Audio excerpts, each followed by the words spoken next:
As a project manager, a status report is perhaps the most important document that you work on. After all, what does everyone want from a project manager? A project that is all green in the status report, right? So in this video, let's talk about the 5 tips to keep in mind when generating status reports. If you're new here, consider subscribing. We are all about project management. Let's get started and look at how you can generate status reports. So the first thing to consider is that a status report, the project status report, is a communication tool. Now, what does this mean? This means, can your project status report speak for itself? So if you as a project manager are not in the status meeting, can the status report speak for itself? Can the people in that meeting read through the report and understand where the project is? If you have to be present in that meeting and if you have to explain the report to others, then the status report is not effective, because you are not using it as a communication tool. You're just using it as an aid while you present the status and explain the status to others. So it is not doing any communication.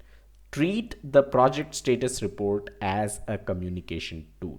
Now we are seeing virtual teams, we are seeing distributed teams across geographies. So expecting that all team members of the project will be available on calls to listen to your status could be a bit too much. So design your project status report in a way that anyone who looks at it is able to understand where the project is at.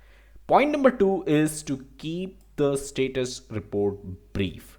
Don't make it way too long, right? Just because it is a communication tool does not mean that you put every single possible detail in that report and you make it, let's say, 25 pages long, because not everyone will have the time to go over 25 pages of project status report. So you have to keep it brief and not give a 15-minute monologue about the project status. If it's too big, then the stakeholders will just gloss over the report and miss important details. It is very, very important to have a structure that is carried over and link out to resources as necessary, instead of putting everything in that one single document itself. So keep your project status reports brief. All right, let's talk about point 3, which is all about accessibility. Does your project team members need to use Google Maps to find out where you are storing your project status report? If that's the case, then you're doing it wrong. Your project status report should be accessible to everyone. Consider storing it at a central location like a SharePoint or a Confluence, and not on people's email, so that whenever you make updates, whenever you change anything in your status report, it is synced up and everyone gets to view the latest version. Also, one thing to note here though is, when we talk about accessibility, make sure that confidential information is treated appropriately.